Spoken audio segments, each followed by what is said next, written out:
दंडो माय बाबू, आपल्याकडं एक म्हण आहे, हुरळली मेढी आणि लागली लांडग्याच्या नादी, असं आपल्याकडं म्हणतात बाया. माय बाबू, त्याचप्रमाणे आपली ही जनता आहे. जिकडं लोकांनी त्यांचं डायव्हर्ट केलं की तिकडंच पळतात लोक.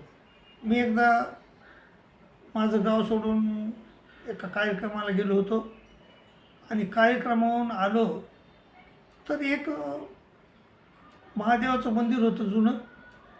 तिथं कोणी जात नव्हतं, परंतु तिथं सगळ्या महिला दिसायल्यात मला त्या दिवशी, आणि वाटानं सगळ्या महिलाच दिसायल्यात का, म्हणजे बसला देखील अडथळा व्हायला त्या महिलाचा. म्हणलं हे काय, आज कोणतरी आलं का काय, एवढं काय झालं, काय नवीन चमत्कार झाला काय. परंतु तसं काही, मग घरी गेल्यानंतर लोकांना विचारलं मी, ते म्हणले एक साधू आलेत उत्तर प्रदेशातून आणि ते म्हणाले फक्त एक तांब्याभर पाणी टाका. तो एका तांब्यावर पाणी टाकलं तर तुमच्या सगळ्या जीवनाची कटकटी निघून जातात. असं माझ्या बाबा, आम्हाला तर सोप्याच गोष्ट पाहिजे, अवघडात गोष्ट नाही पाहिजे. सोप्याच गोष्टी जर मिळत असेल तर आम्ही त्याच्या मागे लागू शकतो. आणि मग जनता तशीच आहे. आणि मग जनतेला वाटलं बाबा एका ताब्यात जर आपले सगळे पापं निघून जात असतात तर चांगलीच गोष्ट आहे. एका गंगेतले स्नान करून जर आपलं पुण्य पाप धुवून जात असेल तर चांगलीच गोष्ट आहे. माय बाबा, पाप धुवून जाणं इतकं सोपे नाही, कारण केलेलं तुम्हाला भोगावंच लागत आहे. तसं तर कोणी केलं असतं आणि कोणी म्हणलं असतं चला गंगेला आणि येऊ आपण पवित्र होऊन, तसं नाही होत. तर जे पाप केलं आपण ते आपल्याला भोगावंच लागत असतंय आणि आपल्याला दिसतंय समोर. आणि मग त्या माणसानं सांगितलं, त्या संतानं सांगितलं की बाबा एक तांब्याभर पाणी टाका फक्त. आणि मग महिला काय बाबा सगळ्या त्या चालल्या त्या महादेवाला पाणी टाकायला, आणि सगळीकडं महिला दिसू लागल्या. आणि हेच नव्हे तर आमदार खासदार हे जे लोक त्याचंच ऐकतात. त्याला माहिती हो यायला करू द्या काय करायचं, तर फक्त यायचं आपल्याला वोट पाहिजे. आणि मग त्यानं रस्ता बी नीट करून दिला, सगळं नीट करून दिलं, पैसे जमा झाले, त्या महादेवाचं मंदिर बी मोठं चांगलं झालं. माय बाबा, अशी हुरळी मेंढी आणि लागली लांडग्याच्या नादी, अशाच गोष्टी आपल्या समाजात घडत असतात. मायबाबा, आता मायबाबा येशू ख्रिस्त होते. येशू ख्रिस्ताच्या वेळेस काय झालं होतं की ते पाखरं सोडायचे होते, सोडत लोकायला देवाला. पाखरं सोडले, समजा विकत घ्यायची पाखरं कबूतरं, आणि ते कबूतरं सोडायचे देवाला. आणि त्या देवाला सोडले की पुण्य मिळालं, पापातून मुक्त तुम्ही झाले. आणि हे जे लोक मग त्याच्या नादी लागले, त्या लोकांच्या नादी लागत, आणि तेच पाखरं वापस येत, तेच पाखरं सोडत, आणि ह्या साधारण लोकांच्या जीवावर ते जे होते लांडगे होते ते जगत होते बाबा. पण हे येशू ख्रिस्तानं ते भांडाफोड केला आणि येशू ख्रिस्ताच्या ते विरोधात गेले आणि येशू ख्रिस्ताला क्रूसावर खिळे ठोकून मारण्यात आलं बाबा. हो, असे लोक इथं ज्याच्या मागं लागले त्याच्याच मागं लागतात.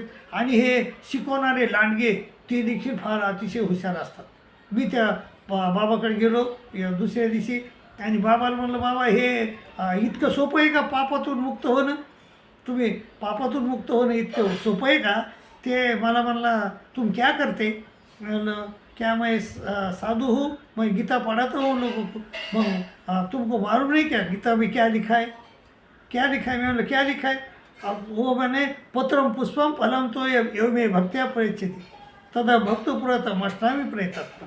ये पढ़ा नहीं क्या तुमने. मी म्हणलं हो पढ़ेल है. क्या बोले उसमें भगवान.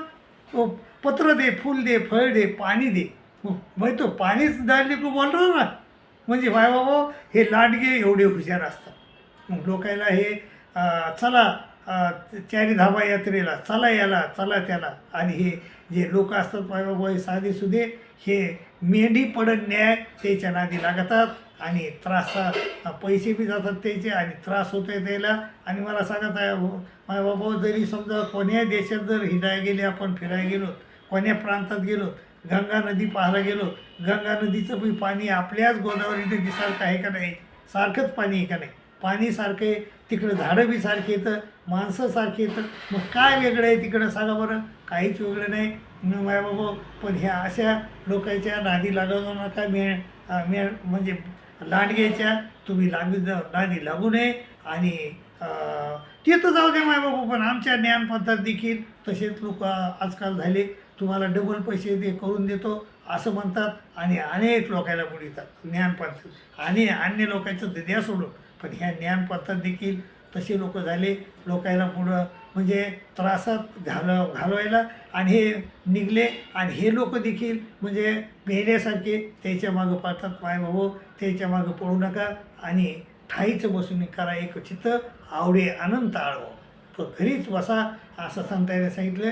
ठाईचं बसून करा एक चित्त, आवडे अनंत आळवावा. आणि एका जागेवर बसून परमेश्वराचं चिंतन करा आणि त्याला आळवा.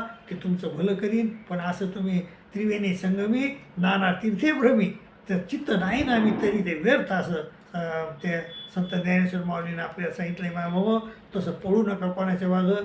आणि थोडे सत्संग बुद्धी काम करा, आपली बुद्धीचा वापर करा. आणि कोणाच्या नादी लावू नका, मेढे होऊ नका, असं मी तुम्हाला नम्र विनंती करेन. आणि जर ह्या चॅनलवर तुम्ही नवी असताल तर तुम्ही ह्या चॅनलला सबस्क्राईब करा, जेणेकरून तुम्हाला अशी वारंवार व्हिडिओ तुम्हाला बघायला भेटतील, वाचायला भेटतील, ऐकायला भेटतील. तर सबस्क्राईब करा, शेअर करा, लाईक करा अशी विनंती करतो आणि तुमची रजा घेतो. दंडोत प्रणाम, दंडोत प्रणाम, दंडोत प्रणाम.